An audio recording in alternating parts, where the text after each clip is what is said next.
Bismillahirrahmanirrahim. Assalamualaikum warahmatullahi wabarakatuh. Innal hamdalillah nahmaduhu wa nasta'inuhu wa nastaghfiruh wa may yudlilhu fala hadiyalah.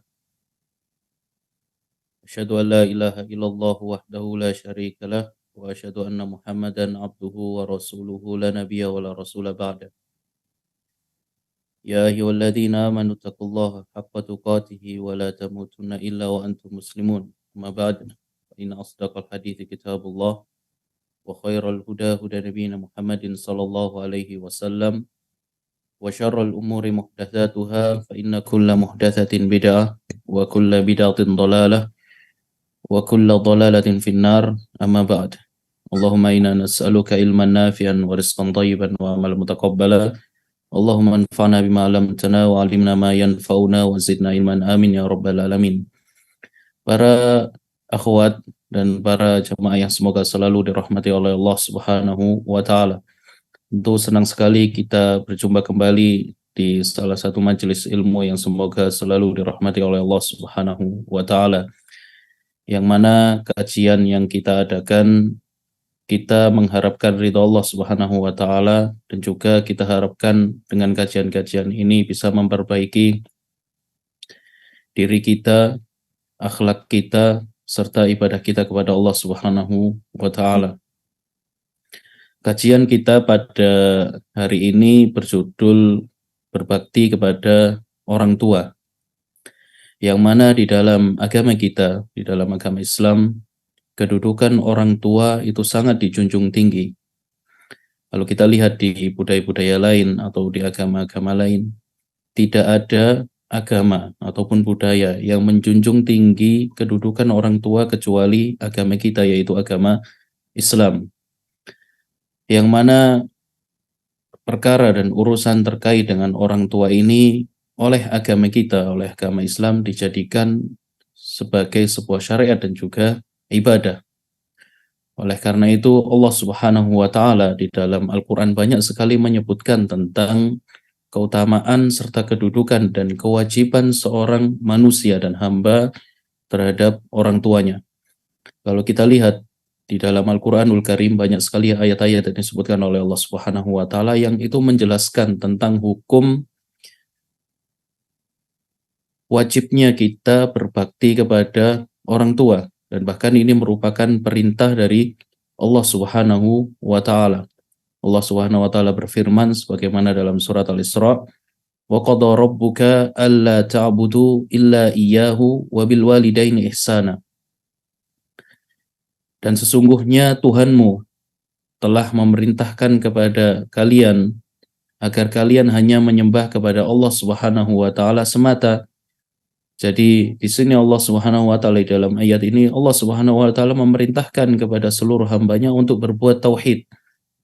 Yang mana ibadah tauhid, yang mana perintah terhadap urusan tauhid, mengesahkan Allah Subhanahu wa taala itu adalah perintah yang paling agung di atas segala amalan, ibadah ataupun perintah-perintah Allah yang lain.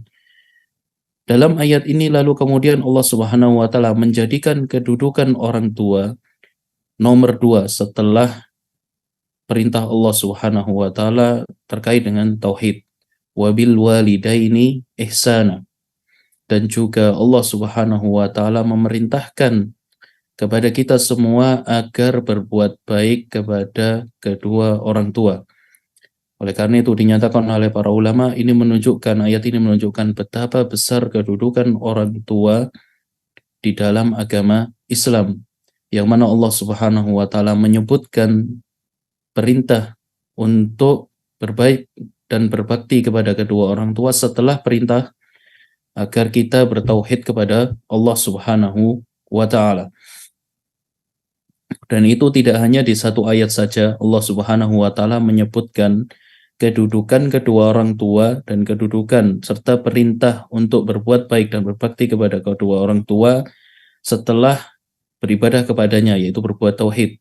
Sebagaimana di dalam surat An-Nisa, Allah Subhanahu wa taala juga berfirman, wa'budullah wa la tusyriku bihi syai'an wa bil walidaini ihsana. Wahai hamba-hambaku, kata Allah Subhanahu wa taala, sembahlah kalian hanya menyembah kepada Allah Subhanahu wa taala dan jangan berbuat syirik sedikit pun. Lalu kemudian Allah Subhanahu wa taala memberikan perintah yang kedua, yang mana perintah ini derajatnya adalah nomor 2 setelah kita bertauhid, wabil walidaini ihsana, dan berbuat baiklah kalian terhadap kedua orang tua kalian. Sehingga ini menunjukkan besarnya kedudukan orang tua di dalam agama Islam. Ya, besarnya kedudukan orang tua di dalam agama Islam. Dan ini merupakan ibadah. Sehingga apabila kita ditanya apa hukum berbakti kepada kedua orang tua, maka hukumnya adalah ibadah yang wajib. Hukumnya adalah fardu ain, hukumnya adalah kewajiban bagi setiap anak, bagi setiap hamba untuk berbakti kepada kedua orang tuanya, karena berbakti kepada kedua orang tua adalah perintah dari Allah Subhanahu wa taala. Selain itu adalah perintah dari Allah Subhanahu wa taala, berbakti kepada kedua orang tua juga merupakan wasiat dari Rabb kita, dari Tuhan kita, dari Allah Subhanahu wa taala. Sebagaimana Allah Subhanahu wa taala berfirman di dalam surat Al-Ankabut, "Wasainal insana biwalidayhi husna." Dan sungguh telah kami wasiatkan kepada manusia agar ia berbuat baik kepada kedua orang tuanya. Sebagaimana juga di dalam surat Luqman, "Wasainal insana biwalidayhi." Dan sungguh telah kami wasiatkan manusia agar ia berbuat baik kepada kedua orang tuanya. Dan bahkan di dalam agama Islam, perbuatan durhaka atau tidak, ya, dalam kata sebaliknya misalnya, durhaka kepada orang tua merupakan salah satu dosa yang paling besar. Jadi syariat tidak hanya menyebutkan berbakti kepada kedua orang tua derajatnya setelah perbuatan tauhid, tapi syariat juga menyebutkan bahwasanya perbuatan dosa yang paling besar setelah perbuatan syirik adalah durhaka kepada kedua orang tua. Diriwayatkan di dalam hadis dari riwayat Al-Bukhari dan Muslim bahwasanya Abu Bakar radhiyallahu anhu berkata, Rasulullah shallallahu alaihi wasallam bersabda, "Ala unabbiukum bi akbaril kabair."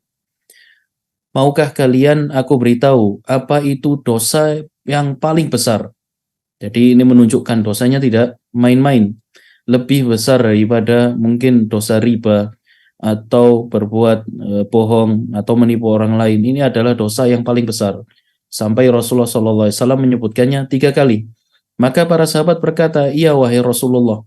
Maka Rasulullah SAW bersabda, "Al-isyraku billah wa uququl walidain." Dosa yang paling besar dari seluruh dosa-dosa besar yang ada yaitu berbuat kesyirikan kepada Allah Subhanahu wa taala, karena berbuat kesyirikan kepada Allah Subhanahu wa taala ada durhaka kepada Allah Subhanahu wa taala. Lalu Allah Subhanahu wa taala menyebutkan durhaka yang paling besar terhadap para makhluk yaitu wa uququl walidain, yaitu perbuatan durhaka kepada kedua orang tua. Jadi ini menunjukkan sekali lagi betapa besar kedudukan orang tua kita, betapa besar dan mulia kedudukan orang tua di dalam agama Islam, sehingga di sini ya merupakan keutamaan agama Islam di atas agama-agama yang lain. Mungkin dikatakan oleh mereka orang-orang kafir yang mana mereka seakan mengangkat derajat orang tua, di sana ada namanya hari ibu. Di sana ada namanya hari ayah dan sejenisnya, atau ada hari-hari tertentu yang mana mereka hanya merayakan sekali dalam setahun. Akan tetapi di sepanjang hari mereka mencela orang tua mereka, mereka menelantarkan orang tua mereka. Bahkan kita lihat di budaya-budaya barat yang mana orang tua mereka ditelantarkan, atau bahkan naudzubillahi min dzalik orang tua dilempar ke jalanan yang tidak diurus dan sejenisnya. Maka ini bukanlah termasuk perbuatan bakti kepada kedua orang tua. Perbuatan bakti kepada orang tua setelah digariskan oleh Islam, telah diajarkan oleh Rasulullah Shallallahu Alaihi Wasallam, dan juga telah diperintahkan oleh Allah Subhanahu Wa Taala kepada kita di dalam ayat suci, di dalam ayat suci Al-Quran. Itu adalah perintah Allah Subhanahu Wa Taala.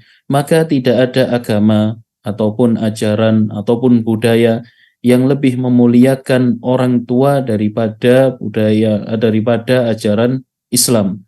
Maka di sini kita sangat bangga dengan agama kita yang menjunjung kedudukan orang tua. Thayyib.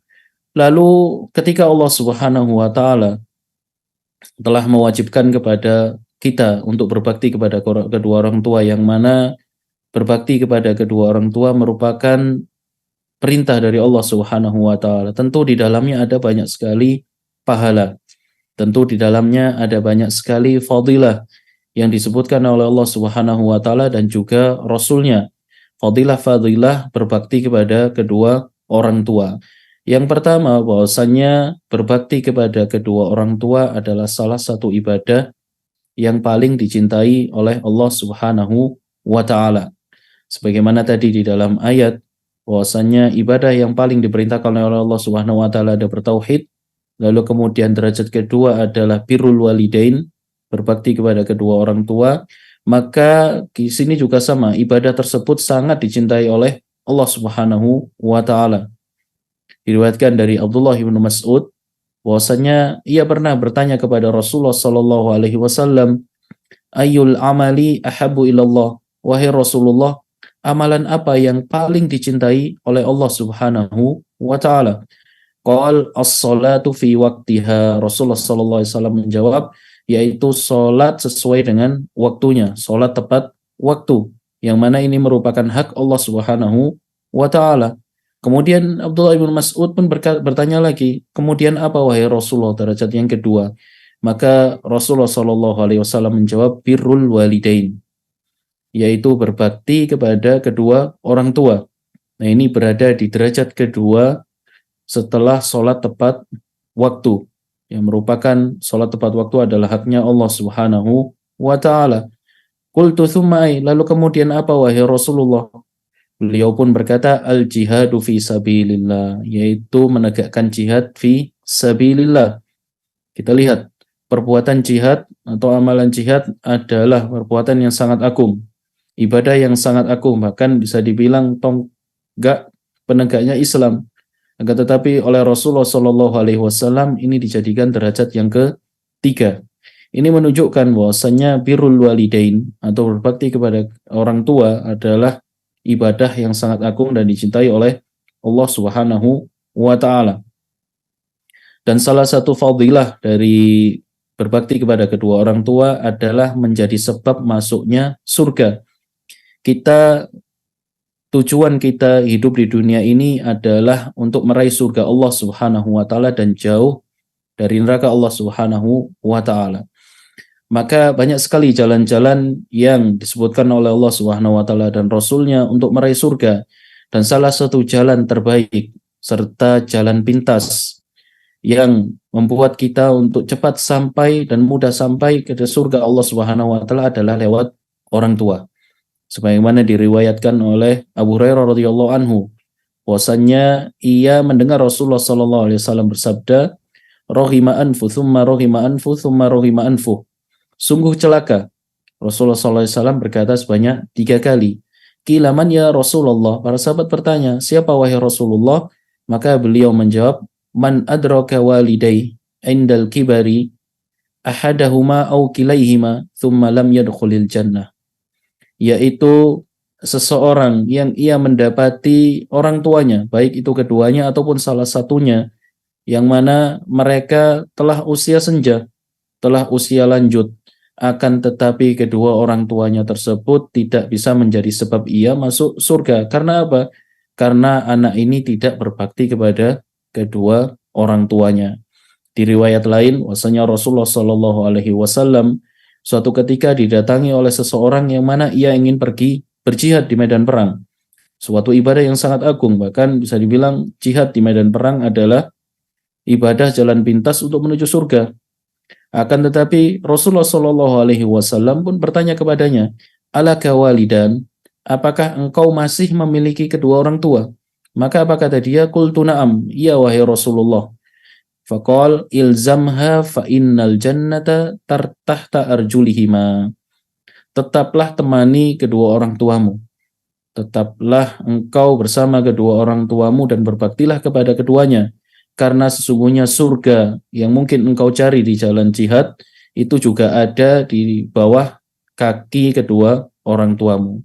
Maka dengan kita berbakti kepada kedua orang tua, tentu kita insya Allah akan diganjar oleh Allah Subhanahu wa taala dengan surganya Allah Subhanahu wa taala.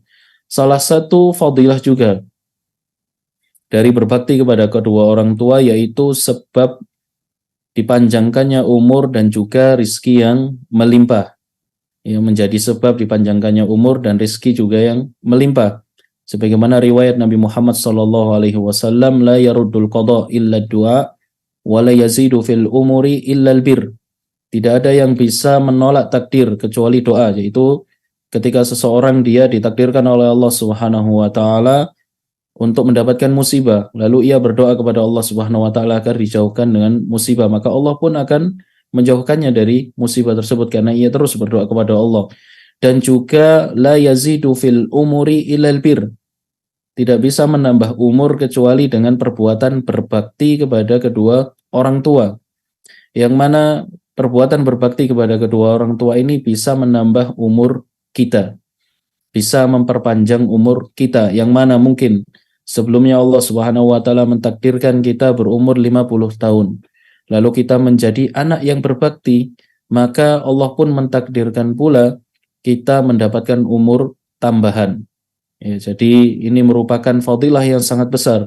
Ketika seseorang ia ingin berumur panjang di atas ketaatan kepada Allah Subhanahu wa taala, maka dengan semakin menambah ketaatan, di antaranya adalah perbuatan berbakti kepada kedua orang tua, Allah Subhanahu wa taala akan menambahkannya rizki.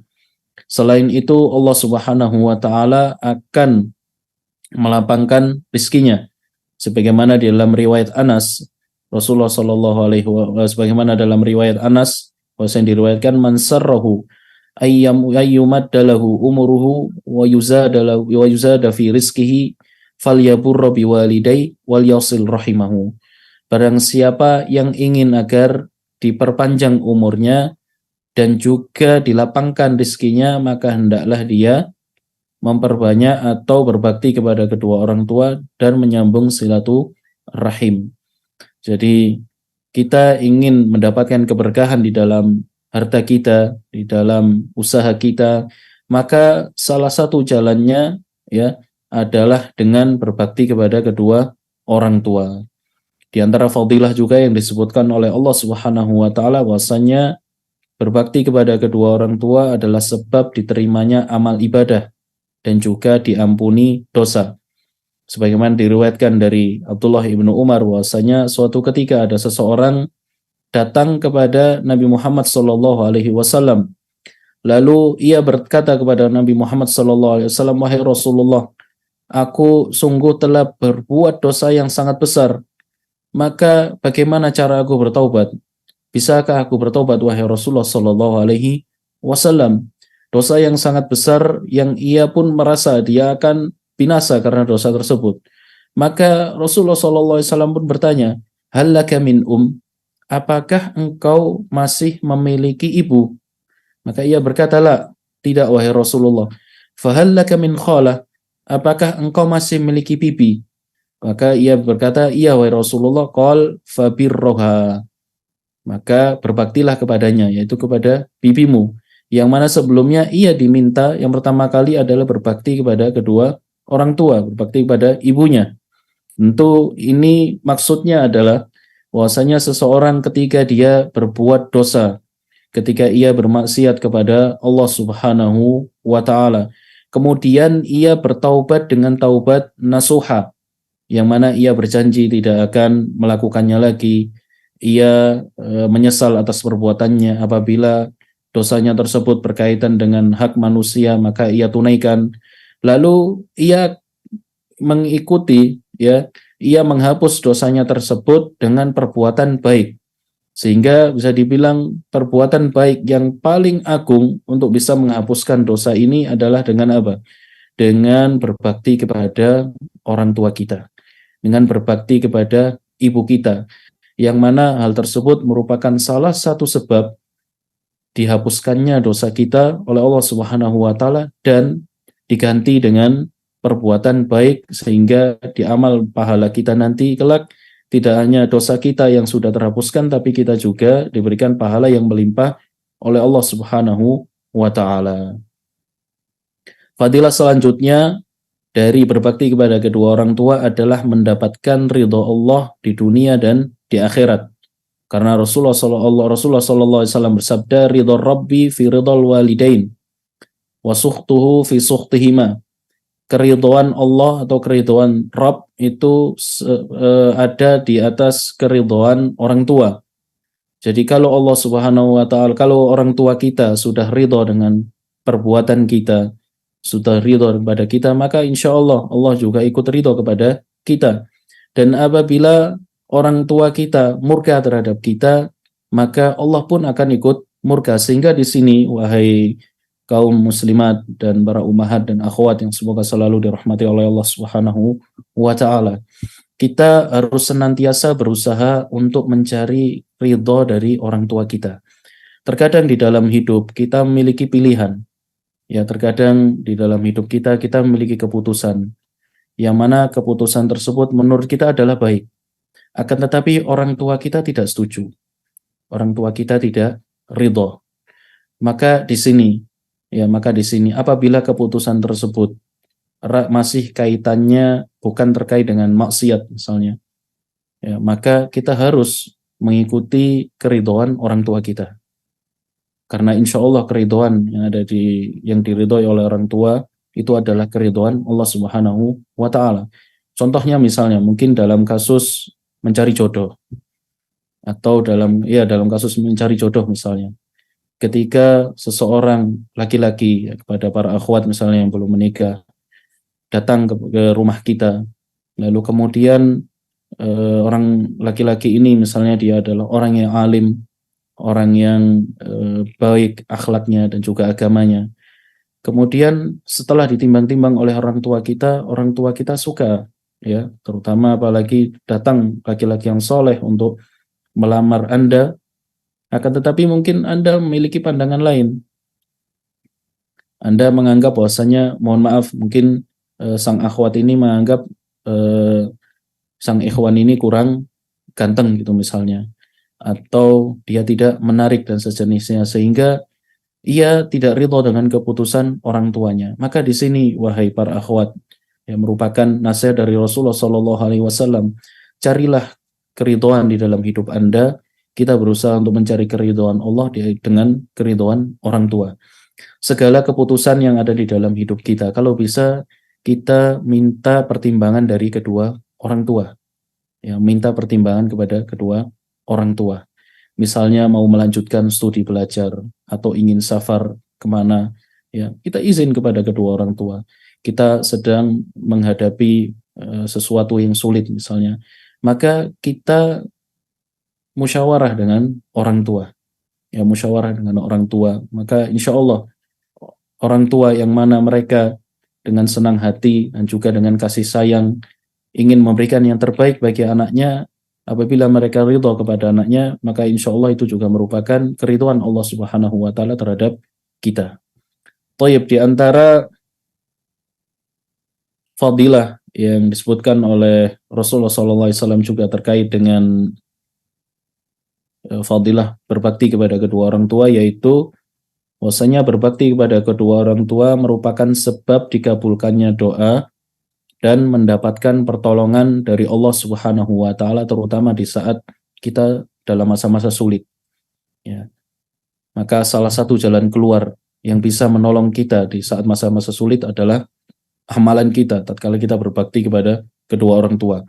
Sebagaimana kisah Ashabul Kahfi, kisah 3 orang yang mana mereka, ya, di dalam hadis yang panjang, kisah 3 orang yang mana mereka terjebak di dalam goa karena terhimpit sebuah batu yang besar. Maka masing-masing dari mereka beristighosah kepada Allah Subhanahu wa taala dengan menyebutkan amalan-amalan soleh mereka.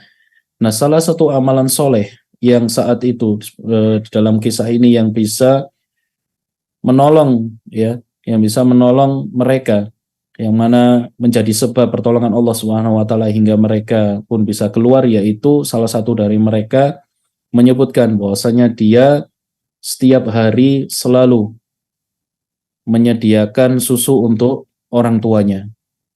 Dia selalu memperhatikan orang tuanya terlebih dahulu daripada dirinya dan juga keluarganya. Maka ia pun bermunajat kepada Allah Subhanahu wa taala dan berkata, "Wahai Allah, apabila perbuatanku ini karena ikhlas mengharap ridhomu dan perbuatanku ini bernilai pahala, maka selamatkanlah kami." Maka batunya pun mulai eh, keluar dan mereka bisa melepaskan diri. Jadi berbakti kepada kedua orang tua merupakan sebab dikabulkannya doa kita. Seseorang yang mana dia berbuat baik kepada kedua orang tuanya, ya misalnya kita dalam kesulitan, kita minta kepada Allah Subhanahu wa taala, ya Allah, aku adalah insya Allah anak yang berbakti. Aku tidak pernah membantah kedua orang tuaku, aku selalu mematuhi segala perintah mereka, maka mudahkanlah urusanku saat ini ya Allah. Maka apabila kita di dalam kesulitan, kita minta kepada Allah Subhanahu wa taala dengan bermunajat kepadanya, dengan menyebut bahwasanya kita berbakti kepada kedua orang tua. Baik, masih banyak fadilah-fadilah lain yang disebutkan oleh Allah Subhanahu wa taala dan Rasulnya. Salah satunya adalah bahwasanya berbakti kepada kedua orang tua itu adalah teladan dan juga petunjuk para rasul. Ya, kita lihat bagaimana para rasul dahulu dan para nabi, mereka adalah pribadi yang sangat berbakti kepada kedua orang tua mereka.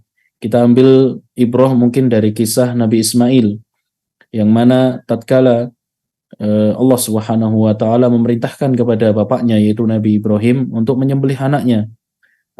Dan kita lihat dengan keputusan yang sangat berat seperti itu, ya, keputusan yang sangat berat seperti itu, Nabi Ismail mematuhi perintah bapaknya, yang mana itu adalah perintah Allah Subhanahu wa taala.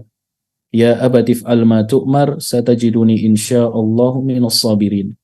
Wahai bapakku, lakukanlah apa yang diperintahkan oleh Allah Subhanahu wa taala kepadamu, niscaya engkau akan mendapatiku termasuk orang-orang yang sabar. Yang mana dari sini bisa kita petik hikmah. Mungkin ada keputusan orang tua yang berat bagi kita. Mungkin ada yang kita tidak setuju terhadap pernyataan orang tua atau keputusan orang tua, maka kita sabar selama itu di dalam kebaikan. Ya, selama itu di dalam kebaikan. Kita tidak melawan orang tua, kita tidak istilahnya sampai ya dengan berani menyelisih menyelisih perintah orang tua selama di dalam kebaikan, maka insya Allah Allah Subhanahu wa taala akan memberikan kemudahan di dalam hidup kita. Allah Subhanahu wa taala akan memberikan pahala yang sangat besar kepada kita dan memberikan petunjuk serta pertolongannya di dalam setiap langkah kita. Karena sebagaimana yang disebutkan di dalam hadis tadi, bahwasanya keridhaan Allah Subhanahu wa taala ada di atas keridhaan orang tua. Maka apalagi yang kita cari? Bila Allah Subhanahu wa taala telah ridho terhadap langkah-langkah kita, bila Allah Subhanahu wa taala telah ridho terhadap segala perbuatan kita, maka apalagi yang kita cari? Ya, kita berusaha untuk mencari keridhaan Allah dan berusaha untuk mendapatkan surga Allah Subhanahu wa taala, dan salah satu jalan terbesarnya yaitu dengan berbakti kepada kedua orang tua. Baik. Lalu di sini ada pembahasan bagaimana cara agar kita bisa berbakti kepada kedua orang tua. Banyak sekali disebutkan oleh para ulama. Nah, tapi kita mungkin akan membahas sesuai dengan yang ada di dalam Al-Quran dan juga Sunnah. Lihat bagaimana sempurnanya agama kita. Agama kita tidak hanya menyuruh berbakti kepada orang tua, bahkan menyebutkan fadilahnya, serta memberikan bagaimana caranya. Jadi ini juga sudah disebutkan di dalam Al-Quran dan As-Sunnah. Disebutkan langsung oleh Allah Subhanahu wa ta'ala. Karena hak orang tua sangat besar. Sehingga Allah Subhanahu wa ta'ala sampai menyebutkan bagi kita bagaimana cara agar kita berbakti kepada kedua orang tua. Yang pertama yaitu merendahkan diri di hadapan kedua orang tua. Dengan serendah-rendahnya. Kita tidak boleh bersikap sombong, sedikit pun mendongakkan kepala kepada kedua orang tua. Meskipun derajat kita setinggi apapun, meskipun kita telah meraih gelar insinyur, doktor, profesor, walau orang tua kita hanya seorang petani, ya, kita tidak boleh sombong sama sekali di hadapan kedua orang tua kita. Sangat disayangkan, banyak sekali kita dapati ya, anak muda di zaman sekarang yang mana orang tuanya susah payah menyekolahkan dia, susah payah mengkuliahkan dia mencari nafkah, yang mana orang tuanya mungkin bersusah payah, harus bekerja banting tulang, lalu kemudian anaknya telah berhasil tapi anaknya malah melupakan orang tuanya. Ketika anaknya sukses, ia tidak mau pulang ke rumah orang tuanya, tidak mau menyapa karena malu, tidak mau membawa orang tuanya mungkin ke kuliah, atau membawa orang tuanya untuk wisuda dan sejenisnya. Karena apa? Karena malu. Orang tuanya hanya orang biasa, orang tuanya orang miskin, orang tuanya yang tidak mampu dan sejenisnya. Malu di hadapan teman-temannya. Ini tidak boleh, merupakan perbuatan durhaka. Ya, kita harus merendahkan diri di hadapan kedua orang tua kita dengan serendah-rendahnya. Setinggi apapun derajat kita, bahkan mungkin presiden sekalipun, maka di hadapan kedua orang tua, ia harus merendahkan diri di hadapan kedua orang tua dengan serendah-rendahnya. Karena ini adalah perintah Allah Subhanahu wa taala. Allah Subhanahu wa taala berfirman, "Wakhfid lahuma janahadzulli minar rahmah." Dan rendahkanlah dirimu dengan serendah-rendahnya, yang mana itu merupakan dengan sebab rahmat, ya. Ditafsirkan oleh Al-Imam As-Sa'di, ay tawadhu lahuma dhullan lahuma wa rahmatan, yaitu rendahkanlah dirimu dengan serendah-rendahnya karena atas dasar kasih sayangmu kepada orang tua, wahtisaban lil ajr, dan juga karena mengharapkan pahala. Dengan kita merendahkan diri kita di hadapan orang tua, kita mendapatkan pahala. Karena itu merupakan salah satu bentuk bakti kita kepada kedua orang tua. La li ajlil khawfi minhuma awir roja lima lahuma. Bukan karena kita takut kepada orang tua, tidak. Karena ini adalah perintah Allah yang pertama. Yang kedua, karena kita kasih sayang kepada orang tua, bukan karena takut. Ya, mungkin orang tuanya lebih besar atau orang tuanya lebih kuat, tidak. Tapi kita menghormati kedua orang tua. Sekuat apapun kita, apalagi saat mereka sedang lemah-lemahnya, maka kita diwajibkan untuk merendahkan diri di hadapan orang tua. Karena ini merupakan pahala. Karena ini merupakan kewajiban. Berbakti kepada, salah satu bentuk berbakti kepada kedua orang tua. Yang kedua, cara berbakti kepada kedua orang tua yaitu dengan taat dan patuh. Taat dan patuh atas perintah mereka berdua. Dan juga menjauhi larangan mereka berdua. Terutama apalagi bila ketaatan ini terkait dengan ketaatan yang bukan maksiat. Yang mana urusan ibadah, diperintahkan sholat, diperintahkan untuk beribadah, diperintahkan hal-hal yang lain. Kita ambil contoh misalnya ketika seorang akhwat misalnya, dia diminta oleh orang tuanya untuk masuk pesantren gitu misalnya, agar menjadi pribadi yang baik. Di sisi lain, sang akhwat ini nggak mau masuk pesantren. Nggak mau Pak, nggak mau Umi, nggak mau Abi.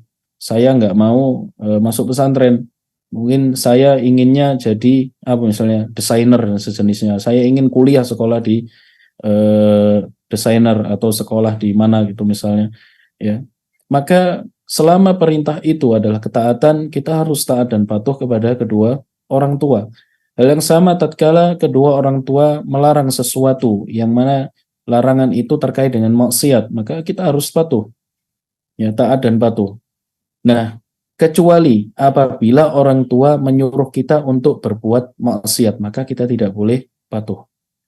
Kita tidak boleh mentaati makhluk selama itu merupakan kemaksiatan kepada Allah Subhanahu wa taala.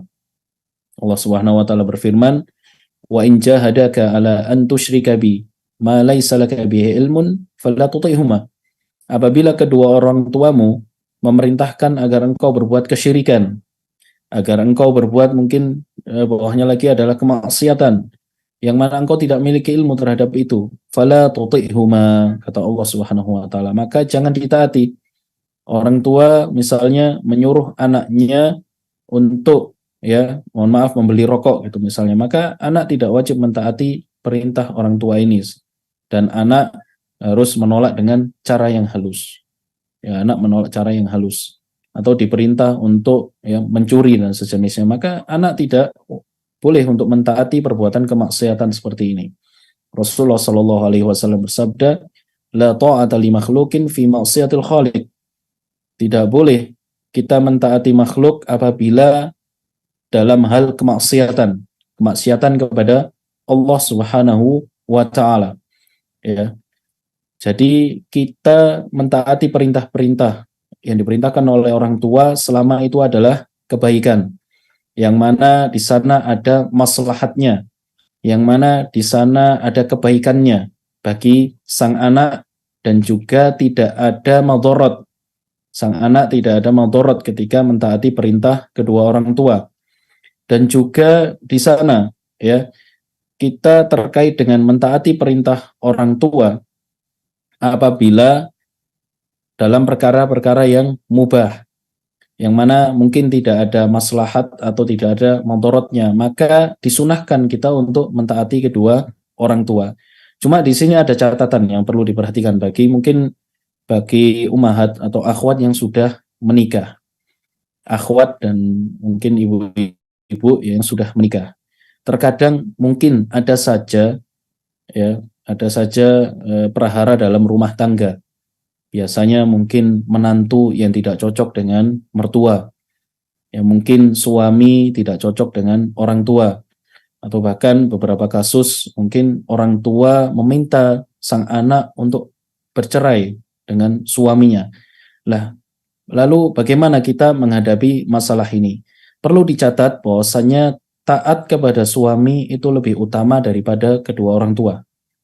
Jadi misal sang orang tua menyuruh A, lalu kemudian sang suami meminta kepada ibu atau akhwat untuk melakukan B, maka syariat lebih mengutamakan kita taat kepada sang suami. Bukan berarti, ini perlu diperhatikan, bukan berarti bahwasanya taat kepada suami lebih utama pahalanya atau lebih utama derajatnya daripada berbakti kepada orang tua, tidak. Akan tetapi sang istri dan juga sang ibu atau sang istri, ya, taat kepada suami itu atas dasar perjanjian akad nikah, atas perjanjian pernikahan, karena hak besar bagi suami adalah ditaati. Jadi di sini disebutkan oleh para ulama bahwasanya mentaati suami itu ada di atas birrul walidain dalam hal ini. Akan tetapi dari segi pahala maka tentu dan juga kedudukan, ya, birrul walidain atau berbakti kepada kedua orang tua tentu derajatnya lebih tinggi daripada ketaatan kepada suami. Cuma karena ini ada perjanjian nikah, maka sang istri harus lebih taat kepada suaminya. Nah, apabila misalnya poin yang kedua juga, sang orang tua meminta kepada istrinya untuk bercerai gitu misalnya. Apabila perceraian ini menimbulkan madharat bagi perumah tangga keduanya, bagi sang anak, bagi sang istri misalnya, maka tidak wajib bagi sang anak untuk mentaatinya. Bahkan dinyatakan oleh Al-Imam Ahmad rahimahullah, ta'atu zaujiha aujabu 'alaiha min ummiha illa ayyadzana laha. Jadi Imam Ahmad pernah ditanya seorang wanita yang mana ia memiliki suami, ya, ia memiliki suami yang harus ia urus misalnya. Lalu dia juga ibunya sakit, ya. Maka Imam Ahmad pun menjawab, mentaati suaminya dengan lebih mengutamakan suaminya itu lebih diwajibkan karena itu adalah perjanjian dia dengan suaminya dan juga itu merupakan perjanjian akad. Ya, kewajiban bagi seorang istri untuk mentaati suaminya itu lebih utama dan lebih diwajibkan kecuali suaminya mengizinkan dia untuk datang menjenguk atau merawat ibunya. Ya, tentu ini pintarnya para istri, ya, para istri untuk mungkin merayu suaminya untuk berkata yang baik, ya, bukan malah mengadu antara orang tua dengan sang suami. Bahkan disebutkan oleh beliau Al-Imam Ahmad, wala yalzamuha ta'atu abawaiha fi firaqi zawjiha. Jadi sang istri apabila diminta oleh orang tua, mungkin ada masalah dengan sang suami misalnya, maka tidak wajib bagi sang istri untuk mentaati kedua orang tuanya terkait dengan pisah atau cerai misalnya. Dan ini tidak dianggap sebagai anak yang durhaka selama sekali lagi bukan dalam kemaksiatan. Kita ambil contoh misalnya, ketika sang suami ternyata dia telah kafir, atau sang suami ternyata menjadi orang yang fasik. Ya, kita ambil fasik itu misalnya sang suami adalah orang yang jahat gitu misalnya. Sang suami mencuri, melakukan nasallallahu salam berzina dan sejenisnya, maka ini sudah bukan tidak perlu dipertahankan lagi rumah tangga ketika sang suami telah menodai kehormatan rumah tangganya. Dan apabila orang tua meminta, maka lebih baik bagi sang istri untuk mentaati perintah orang tuanya selama apabila sang suami yang mana ia telah berbuat keburukan gitu misalnya. Toyib. Ini terkait dengan taat dan patuh kepada kedua orang tua. Yang selanjutnya, di antara cara berbakti kepada kedua orang tua adalah berbicara dengan lembut, santun, dan juga sopan. Ini juga perintah Allah Subhanahu wa taala kepada setiap manusia. Allah Subhanahu wa taala berfirman, "Wa qadara rabbuka alla ta'budu illa iya wa bil walidaini ihsana imma yablughanna indakal kibara ahaduhuma aw kilahuma fala taqul lahumā uffin." Larangan dari Allah Subhanahu wa taala, janganlah sekali-kali berkata kepada kedua orang tuamu uf, yaitu atau mengelak dan sejenisnya. Wala tanharhuma, dan jangan menghardik keduanya. Wa qul lahumā qawlan karima, dan ucapkanlah ucapan yang sangat mulia dan lembut. Dikatakan oleh Imam Ibnu Katsir rahimahullah, ay la tusmi'huma qawlan sayyi'a. Jangan sekali-kali berkata yang buruk di hadapan kedua orang tua, mengumpat, bahkan berkata yang buruk misalnya, ucapan-ucapan yang tidak baik, ya, ucapan yang tidak layak, sampai yang merupakan ucapan paling rendahnya yaitu uf atau seakan-akan menghela nafas dan sejenisnya ketika diperintah orang tua, itu tidak boleh kita tampakkan di hadapan orang tua. Ini adalah perintah dari Allah Subhanahu wa taala. Wala tanharhuma, dan jangan menghardik keduanya. Jadi selain kita dilarang untuk berucap sesuatu yang bisa menyakiti orang tua sedikit apapun itu, kita juga dilarang untuk melakukan perbuatan yang bisa menyakiti hati orang tua. Misalnya kita diperintah sesuatu, ya, atau ditanya atau dipanggil, kita diam saja, kita tidak menjawab, maka ini juga tidak diperbolehkan. Ya, kita tidak diperbolehkan. Di antara bentuk berbakti kepada kedua orang tua yaitu dengan memberikan nafkah kepada kedua orang tua, terutama apabila kedua orang tua kita adalah orang yang tidak mampu. Ketika orang tua kita sudah tidak mampu untuk bekerja lagi, sudah tidak bisa untuk mencari nafkah, terutama setelah orang tua renta, maka dinyatakan oleh para ulama bahwasanya menjadi kesepakatan para ulama memberikan nafkah dan memberikan uang kepada kedua orang tua yang sudah tidak mampu untuk mencari nafkah, maka itu adalah kewajiban bagi anaknya untuk memberikannya. Kewajiban bagi anaknya untuk memberikannya. Diriwayatkan dari Jabir bin Abdullah radhiyallahu anhu bahwasanya seseorang suatu ketika berkata kepada Rasulullah sallallahu alaihi wasallam, "Wahai Rasulullah, sesungguhnya aku ini punya harta, aku juga punya anak. Akan tetapi abiku atau bapakku ingin meminta uang dariku." Maka Rasulullah sallallahu alaihi wasallam berkata, "Anta wa maluka li abik." Engkau dan juga hartamu itu sejatinya adalah milik orang tuamu. Ya, jadi kita menjadi kewajiban kita untuk memberikan nafkah kepada kedua orang tua kita, dan ini diutamakan kepada para laki-laki yang mana ia bisa mencari harta misalnya. Nah, bagaimana dengan perempuan atau seorang istri? Maka seorang istri di sini semampu dia memberikan kepada kedua orang tuanya.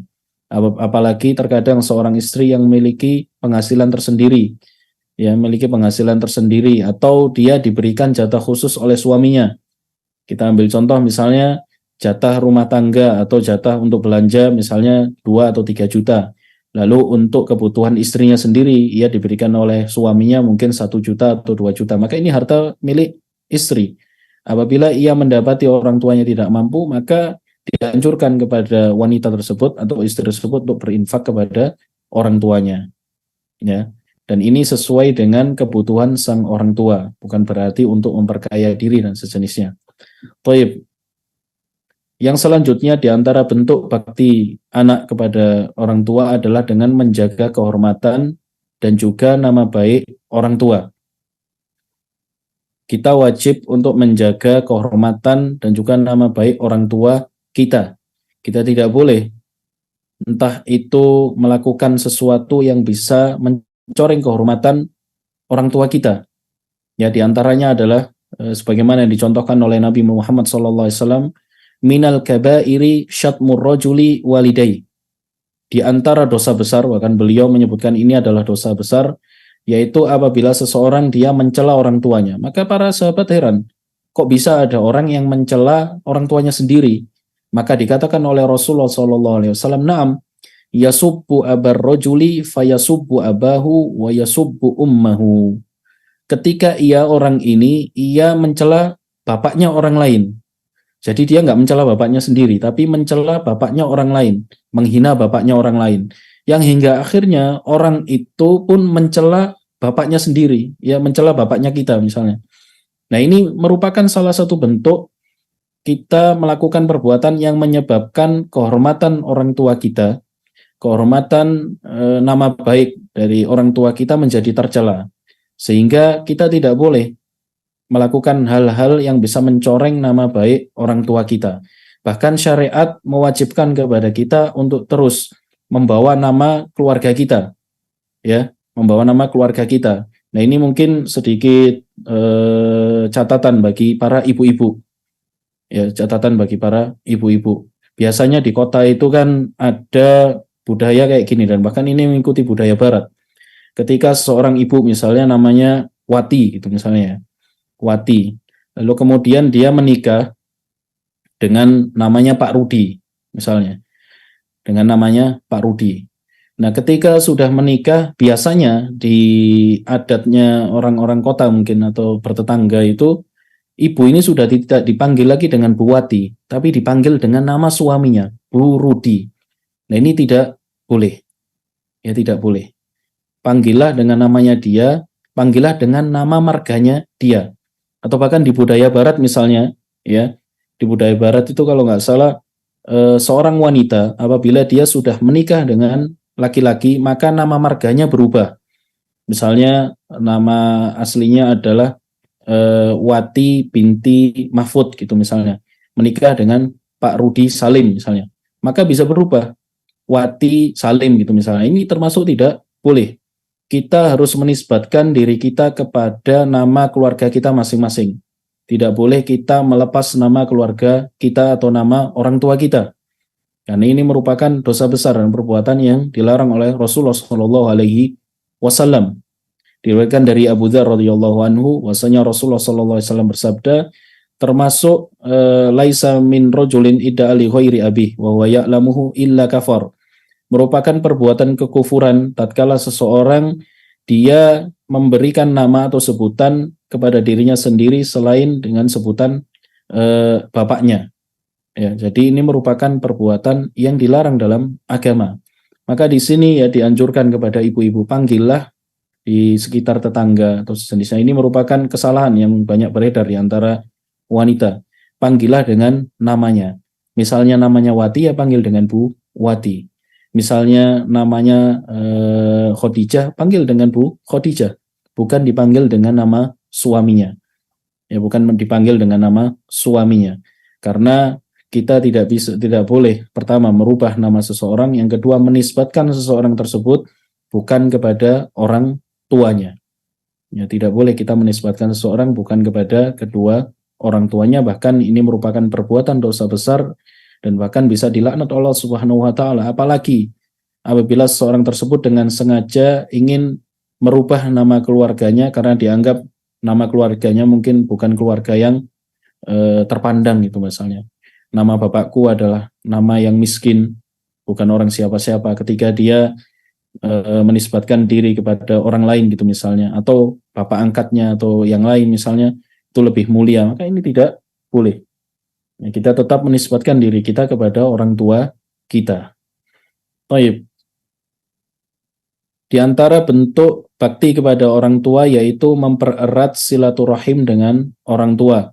Selalu berusaha untuk menyambung hubungan kita dengan orang tua agar tidak putus. Entah itu dengan sering menelpon, ya kalau bisa. Jangan sampai orang tua kita yang menelpon duluan bertanya, kok lama kamu nggak ngasih kabar nak? Gitu jangan sampai. Kita sebagai anak yang harus bertanya tentang keadaan orang tua, bagaimana keadaannya. Mempererat silaturahim dengan orang tua. Bila orang tua dekat, alhamdulillah sering dikunjungi, sering diziarah. Ini terutama bagi yang sudah berkeluarga misalnya. Orang tua sering dikunjungi, dibawakan makanan. Ya, merupakan kenikmatan ketika Anda bisa hidup dengan orang tua Anda. Merupakan kenikmatan yang sangat besar. Anda mungkin bahkan tinggal serumah dengan orang tua, merawat orang tua. Nah, ini juga ada catatan, ya, ada catatan bagi kita semua. Bukan termasuk perbuatan berbakti kepada kedua orang tua apabila kita menjauhkan orang tua kita. Kita ambil contoh misalnya meletakkan kedua orang tua di rumah panti asuhan. Ini bahkan bukan perbuatan berbakti, bahkan bisa dibilang merupakan salah satu bentuk durhaka kepada kedua orang tua apalagi ketika seseorang tersebut menganggap orang tua telah merepotkan kehidupannya. Tidak. Ini merupakan perbuatan durhaka apabila seseorang menganggap orang tuanya adalah beban bagi hidupnya. Ia sampai meletakkan orang tuanya di panti asuhan. Orang tua kita harus merawat ia. Bahkan semakin kita dekat dengan orang tua, maka semakin dekat pula surga di dalam rumah kita. Maka jangan sampai kita malah menjauhkan surga kita dari rumah kita sendiri. Sehingga bagi Anda yang masih memiliki orang tua dan dekat dengan orang tua, sering telepon orang tuanya, sering kunjungi kalau bisa. Ya, dikunjungi dengan baik. Karena perintah dari Allah Subhanahu wa taala, wa sahibhuma fid dunya ma'rufa. Dan pergaulilah kedua orang tuamu di dunia ini dengan perbuatan yang sangat baik, dengan pergaulan yang sangat baik. Bahkan kita tetap wajib, ini perlu dicatat lagi, catatan kedua ya. Kita tetap wajib berbakti kepada kedua orang tua, meskipun kedua orang tua kita bukan muslim. Meskipun kedua orang tua kita kafir, kita tetap wajib berbakti kepada kedua orang tua. Meskipun kedua orang tua kita adalah penjahat, nasallallahu salama, bukan orang yang baik, kita wajib berbakti kepada kedua orang tua kita, karena ini hak orang tua kita. Meskipun, dan ini sangat disayangkan banyak di pikiran anak-anak muda sekarang, meskipun orang tua kita tidak menunaikan hak kita sebagai anak, ya, atau ada istilahnya kita sakit hati terhadap orang tua kita. Mungkin saat kecil dulu kita merasa ditelantarkan. Mungkin saat kecil dulu kita selalu, mohon maaf, mungkin dipukuli dan sejenisnya. Kita merasa terdolimi oleh orang tua hingga akhirnya ketika ia dewasa pun merasa sakit hati dengan kedua orang tuanya. Ya, tetap wajib. Itu urusan orang tua dengan Allah Subhanahu wa taala ketika sang orang tua ia tidak menunaikan kewajibannya sebagai orang tua. Akan tetapi kita sebagai anak tetap memiliki kewajiban agar berbakti kepada kedua orang tua. Ya, dan kita akan berdosa apabila kita tidak berbakti kepada kedua orang tua kita. Jadi meskipun ya kita memiliki trauma masa kecil atau hal yang saat di masa kecil kita menganggap bahwasanya orang tua kita berbuat zalim atau orang tua kita akhirnya kita menjadi sakit hati terhadap kedua orang tua kita. Islam tetap memerintahkan kepada kita untuk berbakti kepada kedua orang tua. Bahkan sekali lagi, meskipun kedua orang tua adalah orang yang musyrik, kita tetap wajib berbakti kepada kedua orang tua. Diriwayatkan dari Al-Imam Bukhari rahimahullah, bahwasanya Asma bintu Abi Bakar radhiyallahu anha, ia bertanya kepada Rasulullah sallallahu alaihi wasallam. Asma bintu Abi Bakar, yakni saudarinya dari Abu Bakar As-Siddiq. Qadimat, dia berkata kepada Rasulullah sallallahu alaihi wasallam, wahai Rasulullah, qadimat alayya ummi wa hiya musyrikah. Suatu ketika ibuku itu datang, sementara dia masih dalam keadaan syirik, dia masih musyrik, ya. Fastaftaitu Rasulullah sallallahu alaihi wasallam, qultu, maka aku bertanya kepada Rasulullah sallallahu alaihi wasallam, wahai Rasulullah, ibuku datang sementara dia itu enggan untuk masuk Islam. Afa asilu ummi, apakah aku boleh untuk masih menyambung silaturahim dan berbakti kepada kedua orang tuaku, kepada ibuku? Maka apa kata Rasulullah sallallahu alaihi wasallam? Na'am. Sili ummaki, tetaplah engkau menyambung silaturahim dan berbakti kepada ibumu. Jadi ini tetap perintah dari syariat, ya. Berbakti kepada orang tua itu bukan pilihan. Bukan pilihan kita, apakah kita mau berbakti apa tidak, bukan pilihan, tapi ini adalah kewajiban. Berbakti kepada kedua orang tua adalah perintah dari Allah Subhanahu wa taala bagaimanapun orang tua kita. Akan tetapi selama bukan dalam perintah keburukan atau maksiat. Ketika orang tua memerintahkan kita maksiat, tidak kita taati, tapi kita tetap berbakti kepada orang tua, ya, dengan bentuk-bentuk yang lain. Baik, salah satu bentuk berbakti kepada orang tua terutama apabila orang tua sudah wafat, ya, yaitu dengan mendoakan kedua orang tua. Jadi sejak hidup pun orang tua, ketika kita hidup, kita tetap mendoakannya, terus berdoa kepada kedua orang tua. Rasulullah Shallallahu Alaihi Wasallam bersabda, Inna rajula la turfa'u darajatuhu fil jannah fayaqul ya Rabb anna li hada fayuqal bistighfari waladikalak. Jadi nanti di hari kiamat itu ada seseorang yang mana derajatnya akan diangkat oleh Allah Subhanahu wa taala di akhirat, di surga nanti. Maka ia pun bertanya, wahai Allah, bagaimana aku bisa dapat derajat ini? Kok bisa? Aku merasa amalanku tidak sampai derajat ini. Maka apa kata Rasulullah sallallahu alaihi wasallam? Itu karena istighfar anakmu untukmu. Jadi sang anak selalu mendoakan kedua orang tuanya. Dan ini juga sebuah catatan bagi orang tua agar selalu mengajarkan anaknya untuk mendoakan kedua orang tuanya.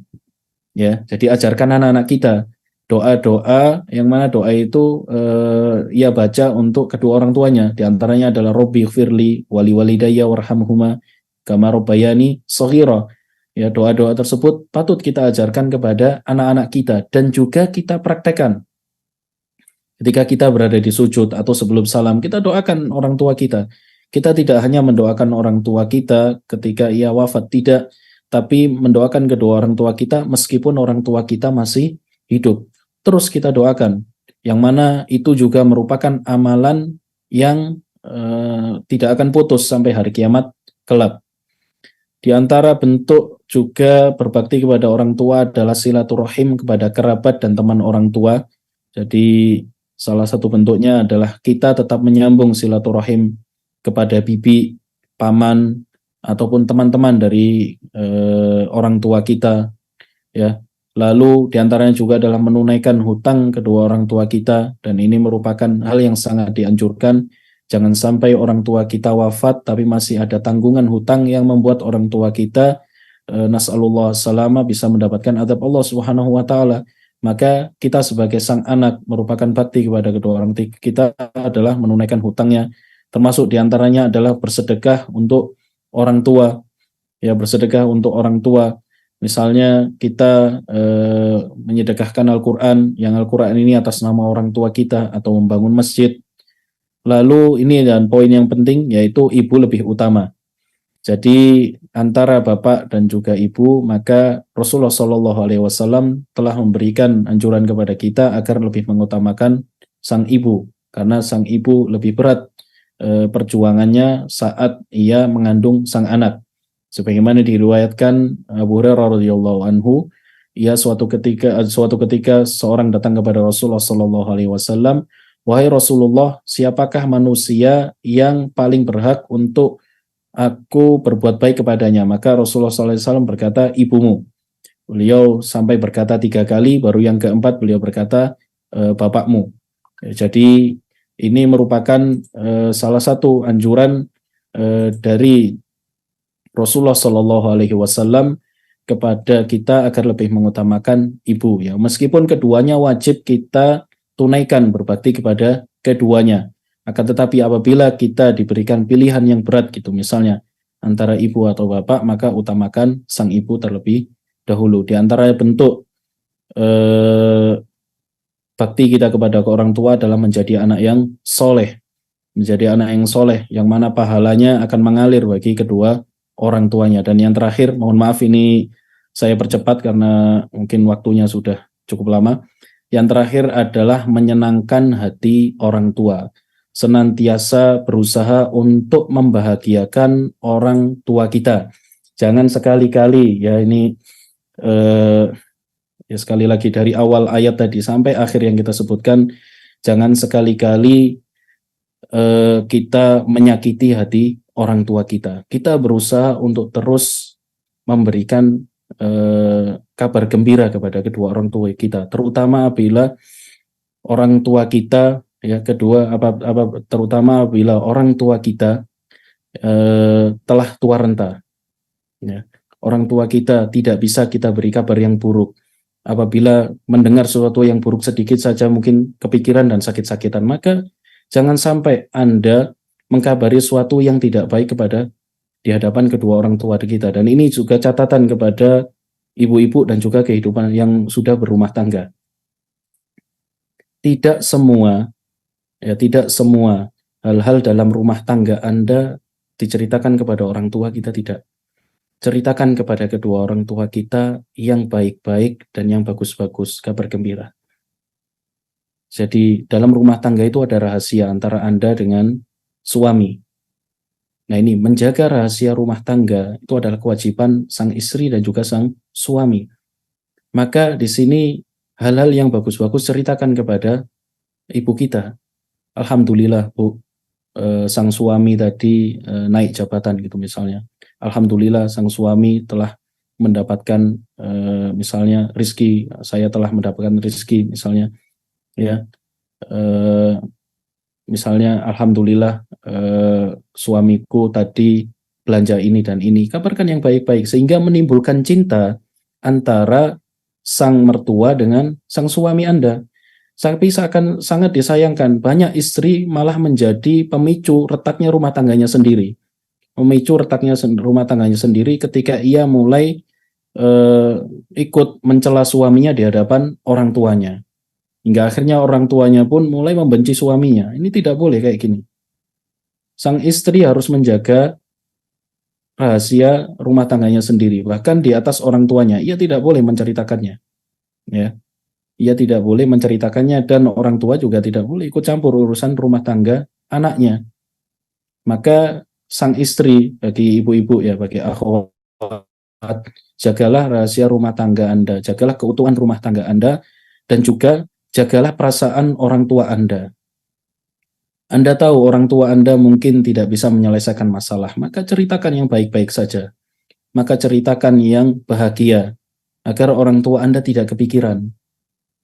Orang tua yang melihat anaknya mungkin ya tidak makan dalam satu hari saja, dia udah kepikiran sehari semalaman atau bahkan seminggu.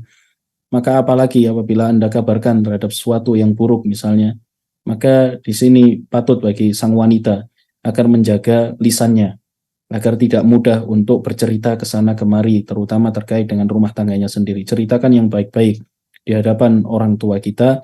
Apabila ada sesuatu yang tidak baik, maka kalau bisa tutup-tutupi. Selesaikan antara Anda dengan sang suami, yang mana selalu doakan orang tua, selalu doakan juga suami Anda, selalu doakan rumah tangga Anda. Maka insya Allah rumah tangga akan menjadi harmonis, rumah tangga akan diridhoi oleh Allah Subhanahu wa Ta'ala. Thayyib.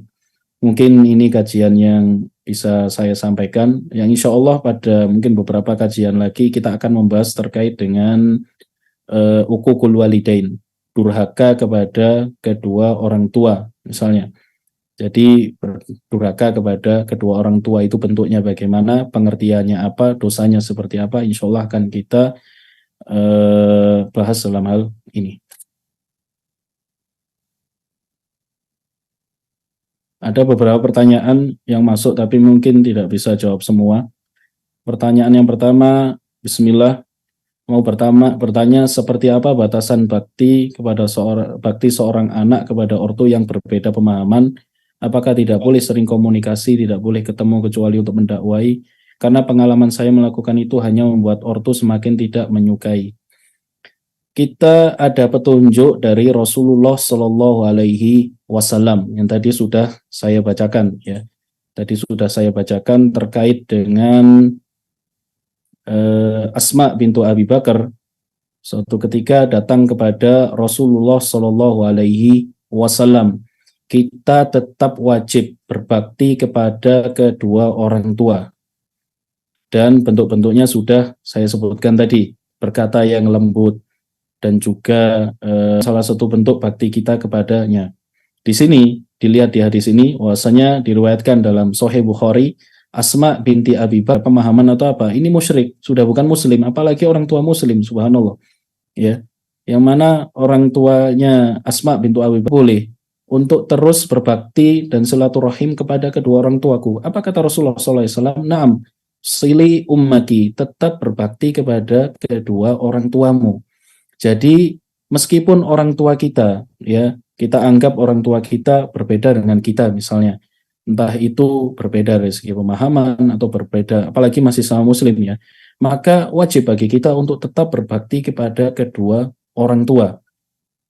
Wajib untuk berbakti kepada kedua orang tua, mendatanginya, tetap untuk berbakti kepadanya, datang kepadanya dengan membawa hadiah, mengunjunginya, menelpon dan sejenisnya. Itu adalah hak orang tua dan kewajiban kita sebagai anak. Kewajiban kita sebagai anak. Dan lebih lagi kalau bisa kita tetap mendoakan terus kedua orang tua kita. Abu Hurairah radhiyallahu anhu suatu ketika menangis. Menangis di hadapan Rasulullah sallallahu alaihi wasallam. Lalu ditanya kepada Rasulullah sallallahu alaihi wasallam, apa kata Abu Hurairah? Apa kata Rasul? Mengapa engkau menangis, wahai Abu Hurairah radhiyallahu anhu? Maka Abu Hurairah berkata, wahai Rasulullah, ibuku memaksa aku untuk kafir. Harus bagaimana? Sementara aku adalah muslim. Maka kata Rasulullah, nggak boleh dia taat kepada orang tuanya. Tapi kata Rasulullah, engkau harus tetap berbakti kepada orang tuanya. Pulanglah engkau. Tetaplah engkau berbakti kepada kedua orang tuamu dan doakan terus orang tuamu. Hingga akhirnya orang tuanya didoakan oleh Rasulullah, hingga akhirnya orang tuanya masuk Islam. Jadi di sini kita bukan berarti ketika orang tua kita berbeda dengan kita, misalnya kita anggap berbeda dengan kita, padahal masih sama muslim, ya beberapa subhanallah orang-orang yang mereka tidak hikmah di dalam bermuamalah kepada orang tua, dianggap orang tuanya sudah lebih parah lagi, bahkan ya, dianggap orang tuanya berbeda dengan dia, akhirnya dia memutus hubungan dengan orang tuanya. Ini anak yang durhaka seperti ini. Maka tetap berbakti kepada kedua orang tua, meskipun Anda menganggap bahwasanya orang tua Anda berbeda dengan Anda, tetap wajib berbakti kepada orang tua. Tunjukkan apabila Anda merasa bahwasanya Anda adalah pengikut sunnah Nabi Muhammad SAW, inilah sunnah Nabi, yaitu dengan berbuat bakti kepada kedua orang tua, tunjukkan dengan perbuatan kita. Maka insya Allah orang tua akan diberikan hidayah oleh Allah Subhanahu wa Ta'ala, dan terus doakan kedua orang tua kita, tapi dengan batasan. Tidak boleh kita mentaati perintah orang tua yang di dalamnya ada kemaksiatan. Contoh misalnya kesyirikan misalnya, atau perintah yang di mana di sana ada menyelisih syariat Nabi, mungkin terkait dengan bid'ah atau maksiat, maka kita tidak taat. Tidak taat bukan berarti tidak berbakti. Kita tetap berbakti tapi tidak mentaati perintah yang demikian. Ya, tidak mentaati perintah yang di dalamnya ada kemaksiatan kepada Allah Subhanahu wa Ta'ala. Baik, pertanyaan terakhir, bagaimana menyikapi ayah yang berbuat zalim, ikut campur dalam urusan rumah tangga dan mempermasalahkan bagaimana kita mendidik anak kita, padahal kita udah bersikap sabar dan berbuat baik, jazakallahu khairan. Jadi sekali lagi terkait tadi sebagaimana yang disebutkan oleh Al-Imam Ahmad rahimahullah, bahwasanya apabila ada perintah atau anjuran dari orang tua yang mana itu bernilai kebaikan, tapi ada madarat bagi kita sendiri, kita menganggap itu bukanlah sesuatu yang baik, maka kita tidak wajib untuk mentaati kedua orang tua kita, dan itu tidak dianggap sebagai uququl walidain atau durhaka kepada kedua orang tua.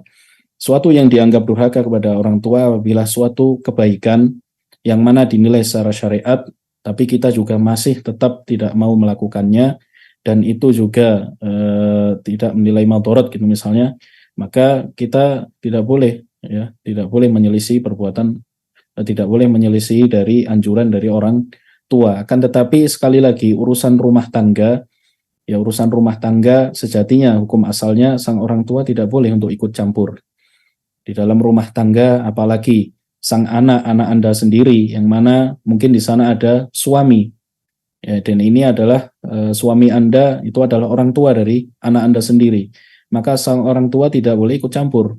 Sang orang bahkan bisa membuat madharat, dan bahkan mungkin kasus yang banyak terjadi itu misalnya sang orang tua meminta anaknya agar cerai tanpa alasan syar'i, maka sang anak tidak wajib untuk mentaati perintah dari orang tuanya, dan insya Allah tidak disebut sebagai anak yang durhaka.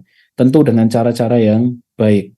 Dengan cara yang baik tetap berusaha untuk berbakti kepada orang tua, tetap berusaha untuk memberikan, ya, petunjuk yang baik, baik itu dengan memberikan pengarahan dari Al-Quran maupun As-Sunnah, memberitahu kepada orang tua kita, inilah petunjuk Nabi seperti ini, ya, maka insya Allah kita bukan menjadi pribadi yang durhaka kepada orang tua. Kita lihat bagaimana para nabi dahulu yang menghadapi orang tua yang mana orang tua mereka adalah musyrik. Kita lihat Nabi Nuh misalnya. Kita lihat Nabi Nuh terus berdakwah kepada orang tuanya, terus berbuat gila gitu misalnya. Kita lihat bagaimana Nabi Ibrahim alaihissalam tatkala menghadapi bapaknya sendiri yang pembuat patung. Bukan berarti Nabi Ibrahim langsung meninggalkan kedua orang tuanya, tidak.